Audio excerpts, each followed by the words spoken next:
அறிவித்துள்ளார். அதன் ஒரு பாகமாக நமது சட்ட ஆலோசகர் நமது ஐயா வெள்ளையனை பற்றி உரை அன்பார்ந்த வணிக காலை வணக்கம். நேற்று சரியாக ஒரு 2:40 மணி அளவில் தமிழகத்தினுடைய தன்னிகரல்லா தன்னை தலைவர்களுக்கான ஐயா வெள்ளையன் அவர்கள் மறைந்த நம்முடைய வாட்ஸ்அப் அது சரியாக 3 மணி அளவில் நம்ம எல்லாரும் உறுதி செய்கிறோம்.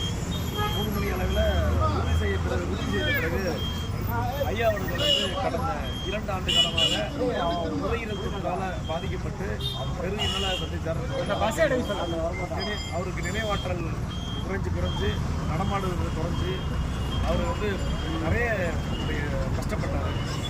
இந்த மூஞ்சத்திரப்பட்டுக்கும் ஐயா அவர்களுக்குமான பொருத்தம் அப்படின்ற தருணம் அப்படின்னு பார்த்தோம்னு வச்சுக்கோங்கன்னா கரெக்டாக 1994ஆம் ஆண்டு சரியாக இன்னிலிருந்து 30 வருஷத்துக்கு முன்னாடி மூஞ்சத்திரப்பட்டுக்கு நம்மளோட ஸ்மரணீய சங்கத்தை தொடங்க வைக்க தான் முதல்ல ஐயா நம்ம ஊர் வராரு. அந்த ஐயா நடந்து பார்க்கும்போது எனக்கு அப்போ 14 வயசில் ஐயாவை நான் பார்க்குறேன். ஐயா நடந்து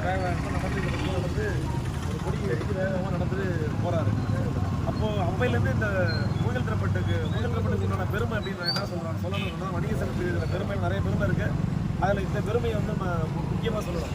சென்னையை தவிர்த்து வெளி மாவட்டத்தில் ஆயிரக்கணக்கான சங்கங்கள் இருக்கலாம். ஆயிரக்கணக்கான சங்கங்கள் இந்த 30 ஆண்டு காலத்தில் ஆயிரக்கணக்கான எத்தனையோ ஆண்டு விழாக்கள் நடத்தினாங்க. ஒரு சங்கத்தின் ஆண்டு விழாவில் அதிகபட்சம் நம்ம ஆண்டு விழா மட்டும் 15 ஆண்டு விழாக்களை அவர் சந்திச்சிருக்காரு. மாவட்டத்திலேருந்து வெளியில் ஒரு 15 ஆண்டு விழாவில் கலந்துக்கிட்ட ஒரே சங்கம் தான் மூஞ்சல் திரைப்பட்டு சங்கம் தான். எந்த மாற்றத்தினால அவருக்கும் மூஞ்சல் திரைப்பட்டுக்கும் உண்டான பந்தம் ரொம்ப இறுக்கமானது. நமக்கு எப்பெல்லாம் பிரச்சனை வரும்போது சந்தை இங்கே எடுத்தப்போ பிரச்சனை வந்தப்போ அவர் நிற்கிறாரு. ஒருத்தர் அடித்து கைது பண்ண முடியலனாலும் நமக்கு ஃபோன் பண்ணி அந்த நம்ம கொடுத்த புகாரில் உரிய நடவடிக்கை எடுக்க டிஎஸ்பிலேருந்து எஸ்பிலேருந்து இன்றைக்கி அரசியல் நமக்கு நிறைய விஷயம் தெரிஞ்சுக்கலாம். ஆனால் அந்த அரசியல் விழிப்புணர்வு இல்லாத நேரத்தில் வணிகர்களுக்கு எப்படி அந்த ஒரு பிரச்சனையை ஹேண்டில் பண்ணணும், ஒரு ரிப்போர்ட் எப்படி கொடுக்கணும், ரிப்போர்ட் பண்ணி யார்த்தை கொண்டு போய் கொடுத்து அதை ஃபாலோ பண்ணி நம்ம அவங்களுக்கு உரிய நடவடிக்கை எடுக்கணுன்றதுல ரொம்ப தெளிவாக நமக்கு வழிகாட்டியாக கூட இருந்தார். குறிப்பாக எனக்கெல்லாம் ரொம்ப வழிகாட்டியாக இருந்தார்.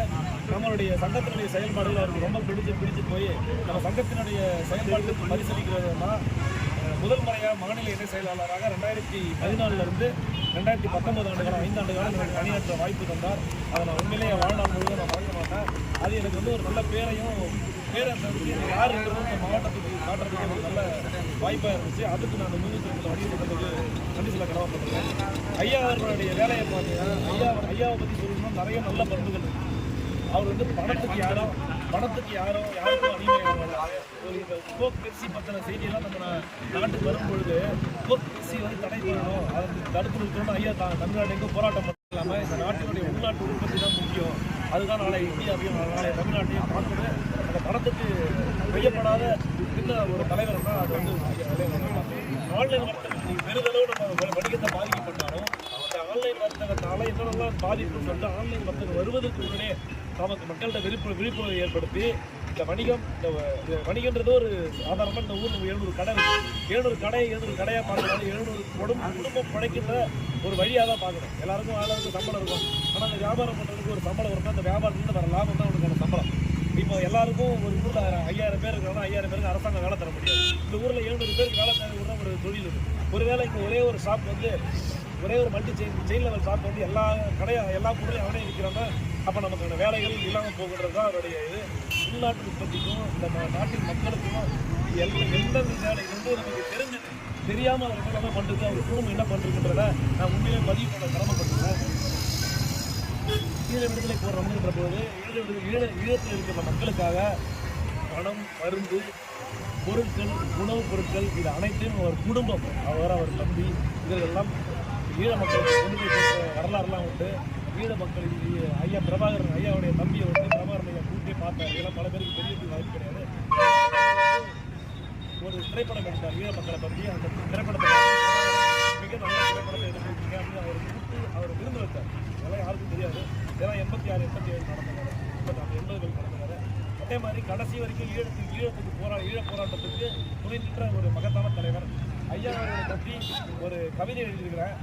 அந்த கவிதையை உங்கள்கிட்ட வாசித்து என்னோட உரையை முடிச்சுக்கிறேன்.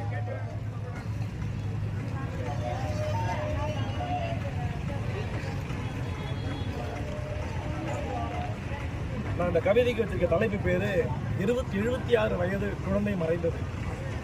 வணிகர்களின் பாதுகாவலர், சுயதொழிலின் காவலன், நேர்மையின் அடையாளம், உண்மையின் உருவம், தன்னலமில்லா தொண்டு, பழகும் பண்பாளர், எளிமையான மனிதர், பணத்துக்கு பணியாதவர், நல்ல கள போராளி, தமிழீழ ஆதரவாளர், காந்தி வழி கண்டவர், காமராஜர் வழி நின்றவர், ஆன்லைன் வர்த்தகத்தின் விரோதி, கோக் பெப்சியின் பகைவர், உள்நாட்டு வணிகத்தின் நண்பன்,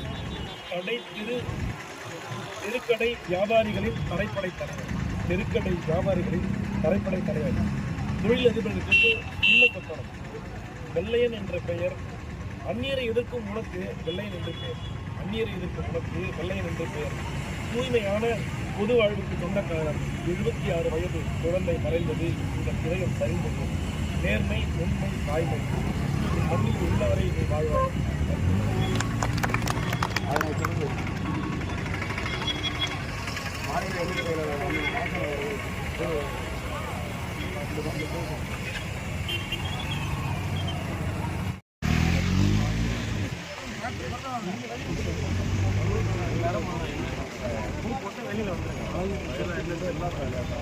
அடுத்த நிகழ்வாக ஐயா சுயேசை நாயகனுக்கு இளங்கலை வீர வணக்கம், வீர வணக்கம், வீர வணக்கம், வீர வணக்கம். மனிதர்களின் காவலன் அவர்களுக்கு வீர வணக்கம்.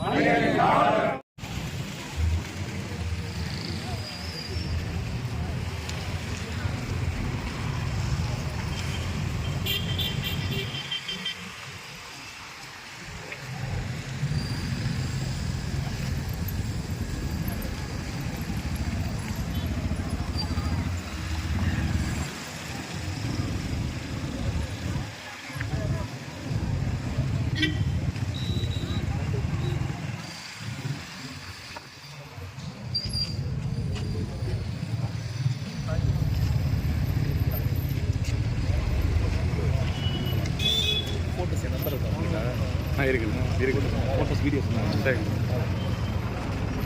ஃபோட்டோ எடுத்துட்டு தான் போனீங்க. நேற்று போயிட்டு வந்தேன்.